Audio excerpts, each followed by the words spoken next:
Der Klimawandel ist natürlich eigentlich fast jedem ein Begriff, wird medial immer wieder aufgegriffen, wird viel verarbeitet, es wird darüber berichtet. Aber was an Klimafolgen kommen kann, gerade wenn bestimmte Kipppunkte im Klimasystem erreicht werden in den nächsten Jahren oder Jahrzehnten, ich glaube, davon machen sich viele Menschen keine Vorstellung.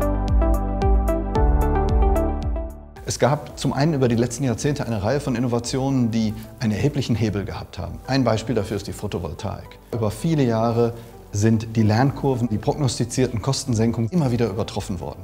Das hat einen enormen Hebel jetzt schon gehabt auf saubere Energieversorgung, also vor allem Elektrizitätserzeugung, und wird es in der Zukunft haben. Zusätzlich dazu schauen wir uns Technologien an, die in den am schwersten zu dekarbonisierenden Industrien liegen. Der Fokus unserer Organisation. Hierzu gehört der ganze Bausektor, alternative Arten der Zement- oder Betonherstellung, neue Arten zu bauen überhaupt und natürlich Wege, Langstreckenflugverkehr, die maritime Schifffahrt oder auch die angebotsbasierte Energieversorgung nachhaltig aufzustellen. Ganz nur durch Verzicht werden wir das Problem nicht lösen können. Wir haben zu viele Emissionen, die in den Grundlagen unserer Infrastruktur, unserer Zivilisation stecken. Und es gibt Millionen von Menschen, Milliarden von Menschen weltweit, die sich einen höheren Lebensstandard, die eine bessere Infrastruktur sich wünschen. Und die sind schlecht beraten in der westlichen Welt, diesen Menschen das nicht zuzugestehen.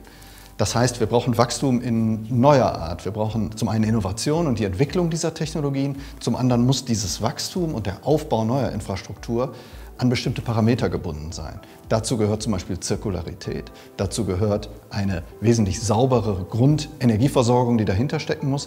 Aber auch Parameter wie die Biodiversität und der Einfluss auf Biodiversität muss dabei zukünftig berücksichtigt werden. Internationale Zusammenarbeit, gerade in unserem Tätigkeitsfeld, ist der Schlüssel.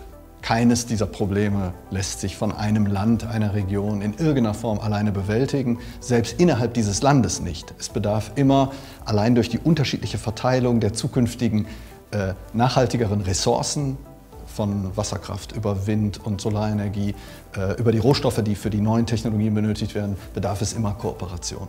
Wenn wir in die Zukunft blicken und überlegen uns, alles hat geklappt, alles hat sich so entwickelt, wie wir das probieren, im kleinen Rahmen zu unterstützen, dann werden sich weltweit in den jeweils stärksten Regionen mit den besten Ressourcen dafür Cluster angesiedelt haben, in denen die komplette Wertschöpfungskette, die wir derzeit für den zivilisatorischen Aufbau brauchen, also sowohl in der Industrie, in unserer Infrastruktur, der Straßen, Brücken und Ähnlichem, werden dort nachhaltige Systeme etabliert sein und die werden so viele Vorteile haben, sowohl für die regionale Nachhaltigkeit, auch für Wirtschaftswachstum und Jobs, dass sie entsprechend kopiert werden, dass sie entsprechend ihre Nachahmer finden in anderen Regionen.